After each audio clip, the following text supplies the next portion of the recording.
राजेश नाम है, मनोपर से आए हैं जी। 3-4 दिन हो गया, काम नहीं मिल रहा जी। ये क्या काम आए थे? फर्द कटवाने जी। तो किन दिक्कतों का सामना करना पड़ रहा है आपको? दिखता है जी, सारा काम छोड़ के आया हूँ आज, फिर वो ऑफिस भागना पड़ा जी हड़ताल पे बैठे हैं जी 3-4 दिन आमदन हो गए जी। जी हमारा काम नहीं मिल रहा जी। प्रधान जी, क्यों धरने बैठे हैं, क्या मांगे हैं, कब तक का धरना रहेगा और आपकी वजह से नागरिकों को परेशानियों का सामना करना पड़ रहा है? सर, आज हमारा धरने का चौथा दिन है, लेकिन हमारा ऐसा कोई मकसद नहीं कि जिससे कि हमारे आम जनता को परेशानी हो। लेकिन हम सरकार से बार बार मांग करते रहे हैं कि जो हमारा पे ग्रेड का मुद्दा है वो सरकार चाहे तो जल्द ही निपटा सकती है और हमारे को काम पर लौटा सकती है, लेकिन सरकार अपना अड़ैयल अपनाए हुए है। बार बार हमने पुकार करने के बाद भी सरकार कोई बुलावा नहीं दे रही है, जिससे कि हमने मजबूर होकर के आगे 3 दिन के लिए 3 दिन का धरना और बढ़ाना पड़ा। क्या आपने मांगे प्रशासन के सामने रखी हैं, विधायक के पास रखी हैं? बिल्कुल, हमने प्रॉपर तरीके सभी के साथ ये अपना मांग पत्र था भेजा हुआ है, डीसी के माध्यम से भेजा हुआ है। बाकी हमारे स्टेट कार्यकारिणी ने प्रॉपर तरीके से मुख्यमंत्री जी को, एफसीआर को और डीएलआर को सभी को भेजा हुआ है। तो आगे की क्या रणनीति रहेगी अगर आपकी मांगे नहीं मानेगी तो? अगर आगे सरकार हमारी मांगे नहीं मानती है तो हमारा धरना जैसे कि स्टेट कार्यकारिणी का आदेश रहेगा आगे चलता रहेगा। क्या नाम है आपका? मेरा नाम सुब्बे सिंह पटवारी, जिला प्रधान जींद।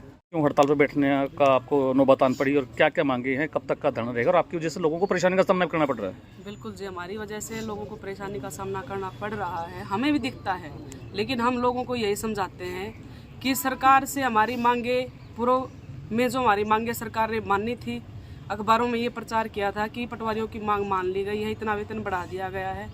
हम लोगों को भी यही बताना चाहते हैं कि सरकार ने अपनी वादा खिलाफी की है।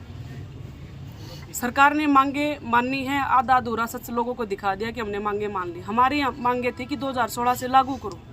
सरकार से हम 35-400 की मांग कर रहे थे पिछली बार जब हम धरने में बैठे थे जी। सरकार के कहने पे, आश्वासन पे ही सभी पटवारी कानूनों को जिन्होंने 10 दिन तक धरना दिया था, आश्वासन पे ही उठ गए थे। लेकिन सरकार ने लेटर हमें दिया 32,100 का पे स्केल, जिस पे सभी पटवारियों ने कोई ऑब्जेक्शन नहीं किया। हमने सरकार की वो भी बात मान ली, लेकिन सरकार ने साथ में हमारी ये बात मान ली कि 2016 से लागू कर दिया गया। 25 जनवरी को जो नोटिफिकेशन जारी किया था उसमें सरकार ने बाकायदा ये कहा था कि 1/1/2016 से नोशनली आपको दिया जाता है और वास्तविक रूप से 25 जनवरी 2023 से आपको दिया जाता है, जिसमें हम सभी पटवारी कानूनों को कोई एतराज़ नहीं था। हम सभी खुश थे, हम यही चाहते थे चलो सरकार 35,400 नहीं मान रही है तो 32,100 का जो नया स्केल सिर्फ पटवारियों के लिए डाला गया था वो हमने सभी ने मान लिया था। लेकिन 9 फरवरी को एफडी से लेटर जारी हुआ, जिसके अंदर प्रिस्पेक्टिवली शब्द डालकर सरकार ने जो कहा था एफडी ने उससे अलग बात शुरू कर दी, जिसके अंदर जो 2-3 बैच थे पीछे वाले या जो हमारे से पहले 2016 से पहले जो भी बैच थे उनको कोई फायदा ही नहीं था, वरना जो सरकार ने कहा था उससे सभी को फायदा था। किसी को ज्यादा था, जो नए बैच के पटवारी हैं, जो पीछे बैच वाले हैं उनको थोड़ा कम फायदा था। तो कब तक का धरना रहेगा आपका? धरने से पहले मैं आपको यही बताना चाहती हूँ कि हमें नुकसान क्या हो रहा है जी। 2016 बैच के पटवारी हैं, 2019 बैच के पटवारी है, 2000 उसके बाद जो वेटिंग वाले पटवारी आई, सबका पे स्केल सबका बराबर कर दिया, जो अगर टेक्निकली देखा जाता है तो बिल्कुल गलत बात है और पिछले पटवारियों को कोई फायदा ही नहीं है। तो हम सरकार को सिर्फ ये हड़ताल के माध्यम से यही कहना चाहते हैं कि वो जो वेतन विसंगति है उसको दूर किया जाए।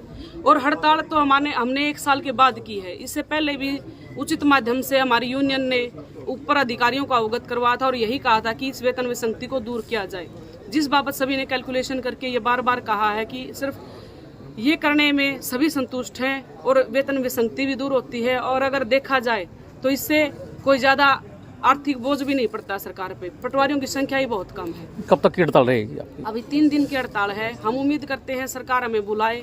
हम तो सरकार को बुलाने के लिए और उस चीज को, वेतन विसंगति को, टेक्निकल पॉइंट को दूर करने के लिए हड़ताल कर रहे हैं। अगर मांगे नहीं मानी गई तो आगे की क्या रणनीति रहेगी आपकी? आगे की जो स्टेट यूनियन हमारे आगे आदेश करती है उसके मुताबिक आगे हड़ताल आगे बढ़ाई जाती है, सरकार से बात की जाती है, उसके बाद ही हम बता सकते हैं। क्या नाम आपका? मेरा नाम पूनम है जी और जींद तहसील में मैं कार्यरत हूँ।